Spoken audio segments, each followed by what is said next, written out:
E aí, pessoal, estamos encerrando nossos vídeos sobre TDD. Espero que vocês já estejam bem convencidos que realmente essa é uma técnica bem válida. Mas eu queria deixar aqui o link com o código, certo? github.com, Rodrigo Vilar, /jogo da velha. Eu vou deixar esse projeto no ar para você acompanhar exatamente os commits que foram feitos para esse curso online. E vamos encerrar agora com algumas considerações finais. Seguinte, a gente está com a implementação praticamente finalizada da lógica, da inteligência do jogo da velha. O que falta para terminar realmente um jogo é você decidir qual interface gráfica você vai fazer. Você pode fazer interface gráfica web para um dispositivo móvel, pode fazer uma desktop. Aqui, no caso do autor desse artigo, ele estava usando tudo isso em .NET. Ele não fez em Java, fez em .NET. Então ele fez uma interface gráfica, uma guizinha aí, simples, com os botões, e ele, segundo ele, gastou apenas 8 minutos para fazer esses botões. Então realmente você vê quando a gente usa TDD nesse formato para dividir, para criar realmente uma divisão entre a interface gráfica e a lógica, como a gente facilita o trabalho de quem precisa fazer a interface, porque aí você foca apenas na inteligência. Se não tivesse tomado esse cuidado, provavelmente ele iria fazer muito código misturado, nas próprias classes do painel, dos botões. Ele ia ter lógica de verificação, de validação, e aí não seria tão fácil fazer interface gráfica misturado com a lógica do negócio. Tá? Algumas vantagens de TDD.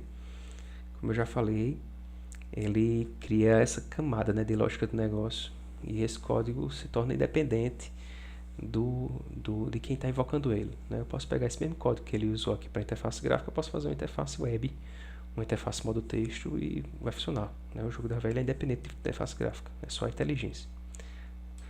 Vimos também que ele simplifica o projeto, porque a gente tenta reduzir a quantidade de métodos, a quantidade de parâmetros, diminuir a tipagem, usar tipos menores.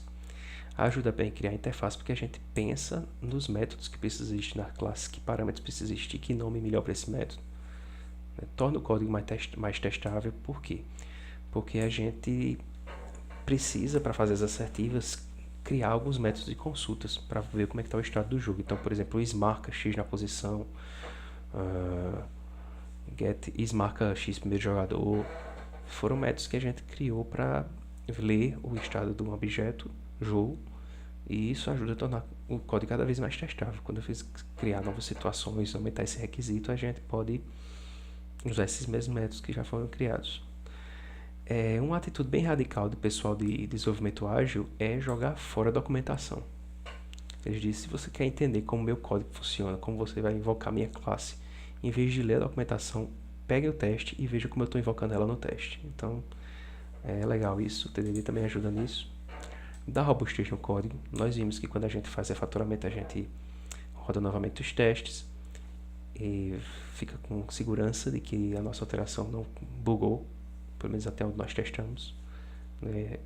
Não só refatoramento, mas alteração de funcionalidade também cai nesse cenário aqui.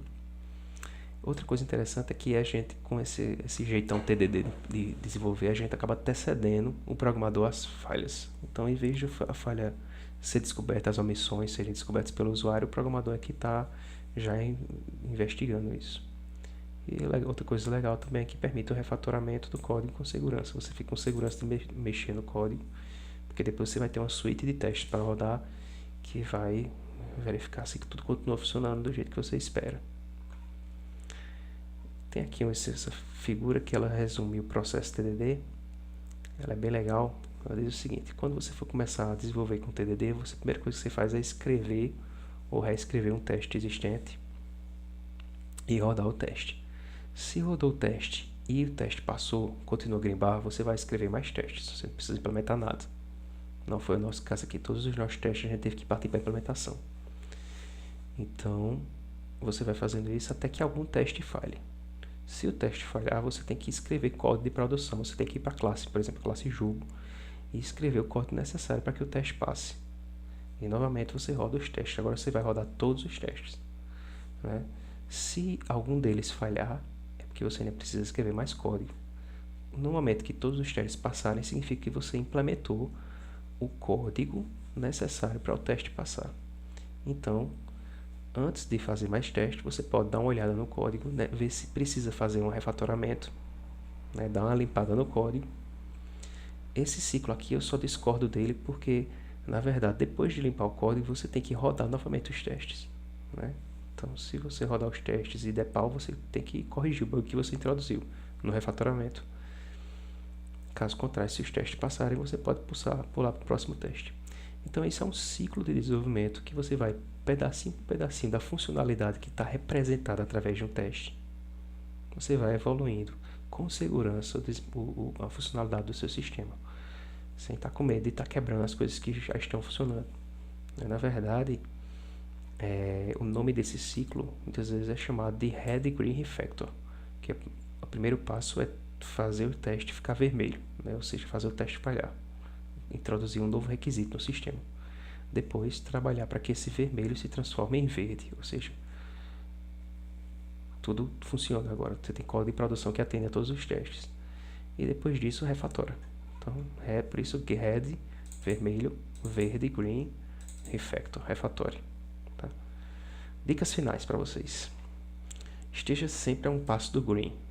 Nunca se preocupe em fazer testes demais. Fazer 100 testes e depois eu vou começar a implementar. Não. Faça um teste e implemente. Faça um teste e implemente. Até porque você vai na implementação tendo novas ideias, ficando com mais segurança do código, né? Fica menos viajado. Né? Você começa a planejar demais, você perde essa característica ágil.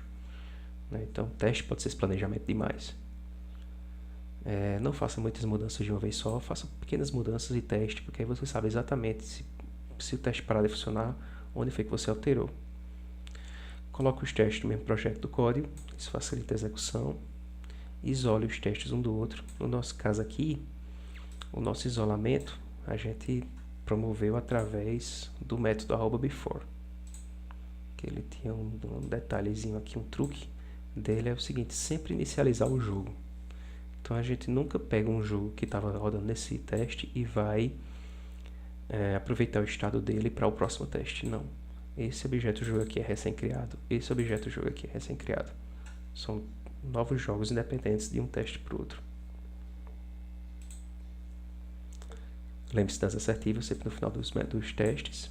Se encontrou um bug, ou seja, depois de todo esse cuidado que você teve, mesmo assim escapar um bug é possível, em vez de você correr e corrigir o bug, antes disso, escreva um teste que captura o bug.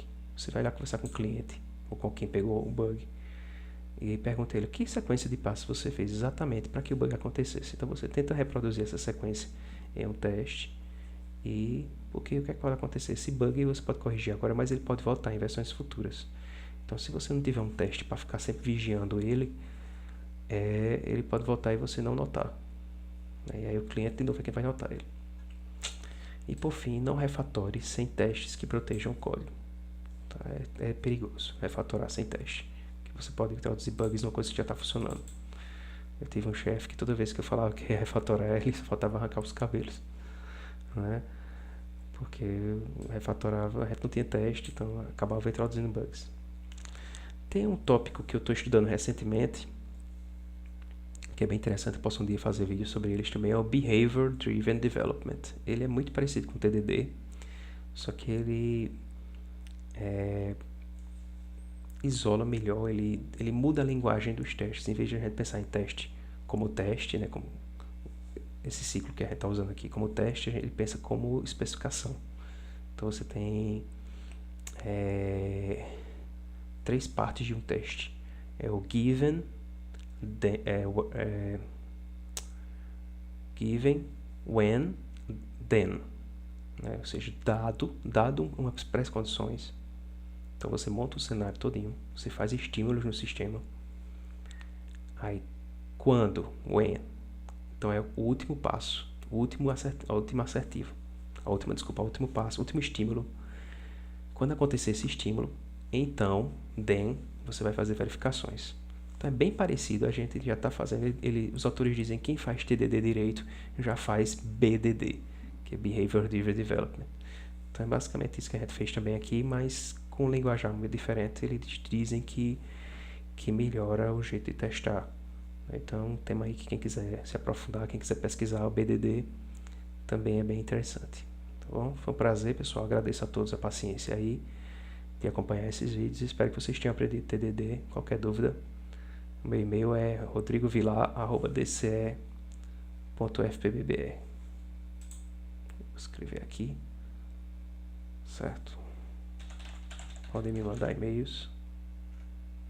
Opa. Podem mandar e-mails com dúvidas ou então comentar no próprio vídeo do YouTube. Até o próximo curso.